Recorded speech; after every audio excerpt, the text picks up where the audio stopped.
But we have to do this. I know folks hate it. We got to do it just because it's news. Let's not be like the other side, okay? Let's just be honest. We have to talk Epstein. We have to. The Epstein emails, the House Democrats released from the House Oversight Committee, I believe. They just drip, drip, drip, trickle these things out. They're trying to attach President Trump to some sort of nefarious activities. Brian, I read it. I'm looking at it.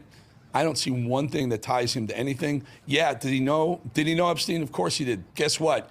So did Bill Clinton. So did Bill Gates. So did Larry Summers, the former Biden Treasury Secretary. So did a lot of people who knew him. Nothing is accusatory. And Ghislaine Maxwell said he wasn't involved.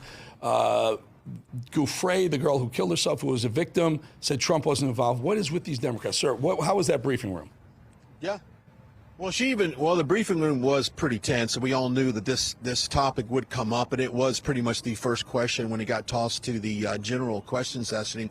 But think about this. Democrats has sat on this information. This information has been available for years. They could have brought this up in the last presidency for President Trump, but they chose to bring it up now. Now, out of the 60,000 plus pages, they plucked out three, kind of cherry plucked, if you will, three emails, one of which is a deceased woman, one of the victims of Jeffrey Epstein, who under oath said that Trump had nothing to do with the abuse of these women or had any type of inappropriate relationships with these women. So that is factual. That is in a court of law. So the Democrats, obviously, this is a very political move. They want to do this right after the Democrats have lost on the Schumer shutdown. Republicans have got the government back open. They're hoping to kind of rain on that parade. But we knew this was coming, but this has been the fact from day one, Eric, and we all know this. President Trump had nothing to do with Jeffrey Epstein and his weaponization, his sexualization, his abuse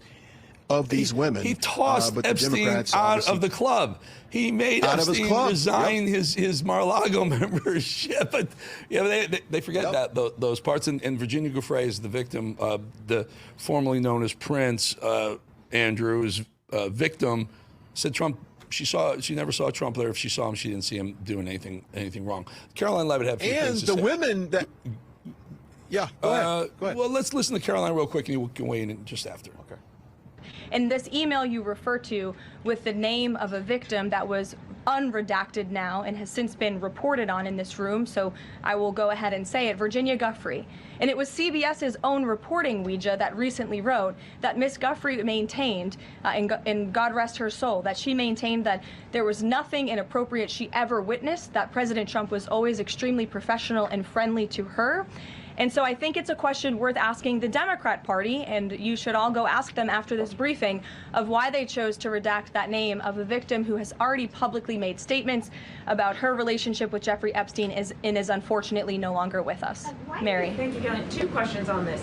In the interest of transparency, why not just go ahead, release the full files on Epstein, get this all over with? This administration has done more with respect to transparency when it comes to Jeffrey Epstein than any administration ever. In fact, this administration, the Department of Justice, has turned over tens of thousands of documents. No one's going to like this. I just wish they would too. I wish they just release the whole damn thing.